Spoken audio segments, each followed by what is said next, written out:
you know what got people talking in the last episode was the Ducati, which was a collaboration with Supreme, and it was like a special edition. I don't know, I thought people would be maybe not interested in it, but we got a lot of comments about that bike. So I thought I'd give you a bit of a temperature check, because there was quite a range of opinions on it, as you'd probably expect with something that is fairly out there.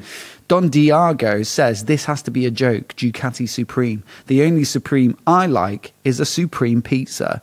Are you a Supreme pizza fan? I can't quite picture a Supreme pizza. Explain it to me. Sweet corn? I think it's like chicken Supreme. Yeah, if it's got like sweet corn on it, then yeah, I'm in for that. Good to know, just in case I ever need to get you a pizza. Yeah. Not a fan though, Don Diago. Urban Strenken says, Ducati and Supreme, wrong decision from Ducati to make a special edition like this. Triumph took much better path with working with Watch Company. Yeah.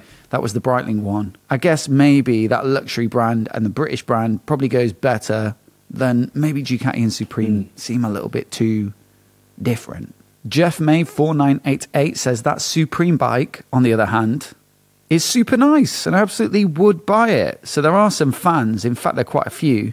S.B __ says Supreme is actually huge globally these days, mostly for the hype beasts in the world, but it's not something shitty. 100% will go up in value. Business-minded, Tim, and I like that. And also Aidan Scott 71 says the Ducati looks brilliant in that red and white colour scheme. Not so sure about the Supreme collaboration though. Be interesting to see how it goes, and if it does, appreciate/depreciate. And so I thought I'd do a little bit of looking into that, mate. You see, do these specials from Ducati hold their value? I've been told they do, so I thought I'd have a little click around. And with less than 5,000 miles on the clock, that was kind of my criteria. I thought I'd look into some of the Ducatis. Do you remember the Lamborghini edition of the Diavol 1260 that was out a couple of years back? Yeah. Very nice looking bike. Yep. Fancy wheels, cool paint job. That one, I think, retailed at a fairly reasonable for Ducati, £27,795, which is a lot less than what they're selling a lot of their specials for nowadays. But it was still a good 6-7 grand more than a standard Diavol 1260. Anyway, has it gone up or down in value, Tim? Take a stab at what a used Diavol 1260 Lamborghini edition will go for now, assuming it's got less than 5,000 miles. Yeah, I'm going to say it's gone up 34,000. So I saw for this one between 42 and 62,000 for the handful of used ones I found with about 2,000 or 3,000 miles on them. And I saw one with barely any miles on it, like 8 miles, has, you know, brand new effectively, 64,980. So that's over doubled in price. Wow. I also looked into the Street Fighter V4 Lamborghini. That last year sold for £59,995. So I don't know how they can justify doubling the price of that bike, more than doubling it, versus the Diavol, because they're very similar in many ways. Want to take a stab at that one? I'm going to say it's gone up, but it can't be doubled in price. I'm going to say 70,000. I found those between 50 and 75, so you get a point for that, mate. Thank you. Well done. Add it to your 2.5 from the film thing earlier.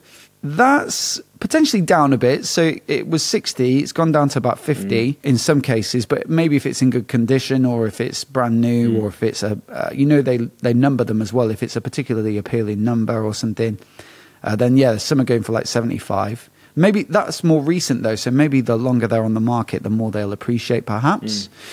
And then I also thought about, what about other manufacturers? So I was clicking around and my mind went to the TFC models from Triumph. You know, the Triumph Factory Customs. Yeah. They're a limited runner, some of the Bonnevilles. Couldn't really find any of the Thruxtons, which were the first ones to come out. But a Bobber TFC originally went for 15,500. Quite a cool looking bike as well. And it gets really good suspension and brakes and interesting paint job, a bit of carbon, stuff like that. Nice saddle on it.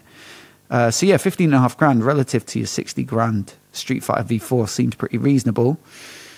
A stab at the price on that one nowadays?